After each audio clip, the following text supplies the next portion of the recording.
Good morning. I'm going to show you my art progress from yesterday.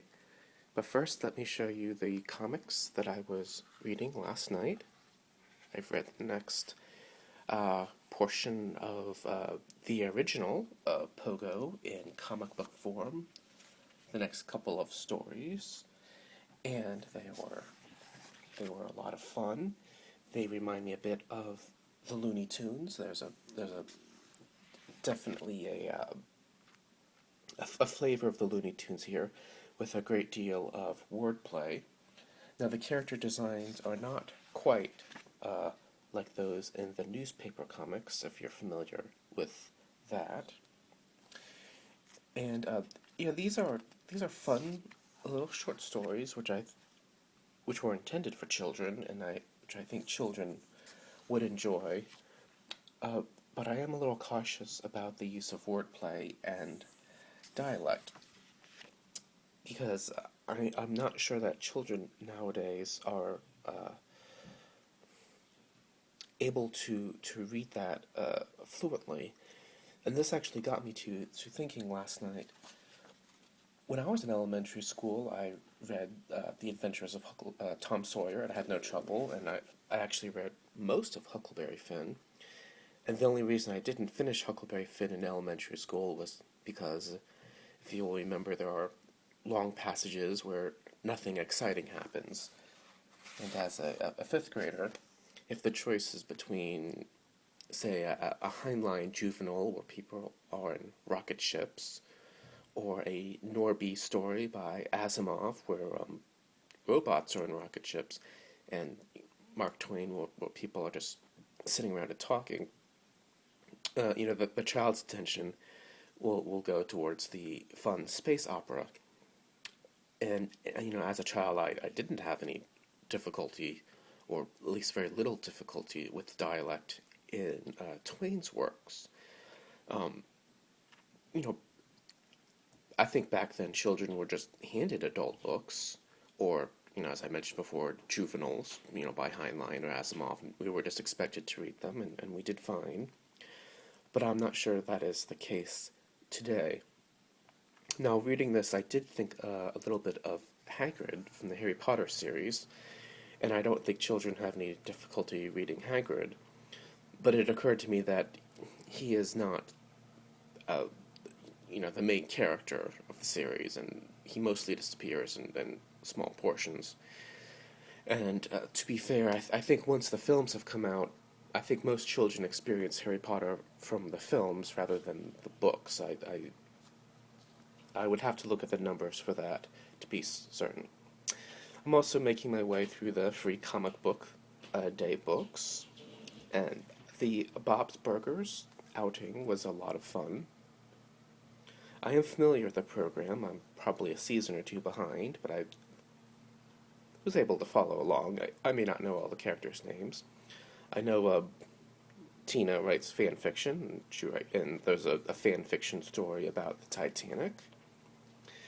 The next story is basically a monkey's paw story about some magic pineapples, and I like how the art style changes. It's a not a great change, but there's a the lettering is different, and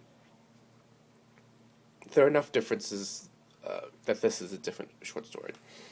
And the third, which I enjoyed a lot, is uh, basically a parody of Where the Wild Things Are, complete with rhymes and an art style suitable to that. Uh, one of these days, I should actually bring out a stack of children's books. I'll have to get them from my nieces and nephews. Many children's books are essentially comic books, but without the panels and the word balloons. Now, this reminds me that when I was a child, we did have something very similar to these this kind of short story pastiche genre, and it was Mad Magazine. We used to be able to buy Mad magazines at grocery stores for maybe $1. Um, my father and grandfather had stacks of them from the 1970s, and department stores used to have paperbacks of Mad magazines for very cheap. And so, as a child, and definitely in elementary school, I would read parodies of Edgar Allan Poe and classic films which I had never seen, hadn't seen yet, and many things which were not really being introduced to my age range. Now I noticed in the back, this is printed by Dynamite, that it looks like they are bringing back some older properties. Not all of them are old. So, Grumpy Cat is obviously not old. Obviously Alice in Wonderland's not old, but we have Mighty Mouse, Betty Boop. Betty Boop has a very interesting history on cinema. If you look here, something by Brandon Sanderson, obviously James Bond, but the original Battlestar Galactica, Gumby. So, I mean, there were some interesting titles being made. Anyway, that's what I read last night. As for this sketchbook, this is going to be my entry to the state fair. First I have to ink it, and then I'm going to paint it. So let's see, yesterday I believe I finished inking this page, and then this page, and then this page. This one was pretty simple, and then this page, and then I penciled the next page and just started. And so once again we get to see aliens gathering for a yokai parade or a St. Patrick's Day parade, and I'm trying to incorporate elements of our downtown art festival. So for instance, this one artist, this painter had this image, and so I made an alien that sort of pays homage to that. This sketchbook is a little frustrating. The paper is not of the best quality, and as a result, I am discouraged from putting too much detail into the page. It doesn't really lend itself to that.